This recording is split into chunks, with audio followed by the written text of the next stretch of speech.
दोस्तों, बड़ी हैरत की बात है कि जो लोग महिलाओं को लेकर ऑफिसों में बड़ी बड़ी नीतियां बनाते हैं, आखिर वही लोग सदियों से महिलाओं की तरह ही सामाजिक पिछड़ेपन का दंश झेल रहे लोगों के आरक्षण के खिलाफ क्यों हो जाते हैं। आइए आज इसी पर चर्चा करते हैं।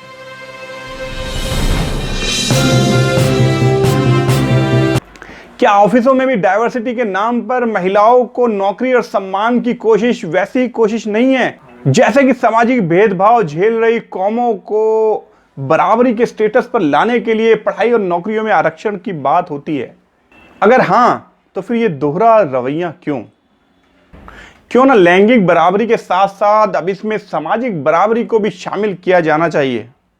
जिस तरह ऑफिसों में महिलाओं की ज्यादा से ज्यादा भागीदारी सुनिश्चित की जा रही है, क्या उसी तरह की कोशिश सामाजिक भेदभाव का दंश झेल रही कौमों के साथ भी नहीं होनी चाहिए? बल्कि मेरे विचार से तो इस मुहिम को समाज में आम करने और इस पर युद्ध स्तर पर काम करने की जरूरत है।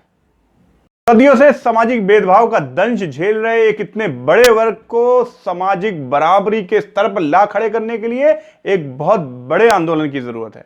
देश के लिए इससे बड़ी त्रासदी और कुछ नहीं हो सकती कि आज के युग में भी हम ये देखने के लिए अभिशप्त हैं कि आज के युग में भी एक वर्ग को साथ में खाने पीने, यहां तक कि धार्मिक स्थलों में जाने के लिए भी इसलिए परमिशन नहीं होती है क्योंकि वो एक ऐसे वर्ग से आते हैं जिसको इस समाज में छोटा समझा जाता है, हीन समझा जाता है। देश में एक ऐसा समाज बनाने की जरूरत है जहां रोटी और बेटी के रिश्ते बनाने में सामाजिक ऊंच नीच की सोच बीच में ना आए, जहां व्यापार, नौकरी और मेलजोल में किसी को छोटा समझकर आपसी भेदभाव ना हो, बल्कि काबिलियत के आधार पर फैसले होने लगे। और इसके लिए सबसे पहले समाज में बराबरी लाया जाना सबसे जरूरी काम है। वरना जिस तरीके से सामाजिक कट्टरता और वर्गीय नफरत बढ़ रही है, उसमें तेजी आना तय है।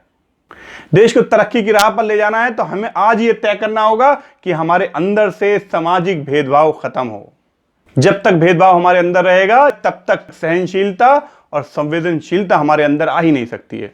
और जब तक हम संवेदनहीन हैं, तब तक हम सिविलाइज्ड यानी सभ्य हो ही नहीं सकते हैं।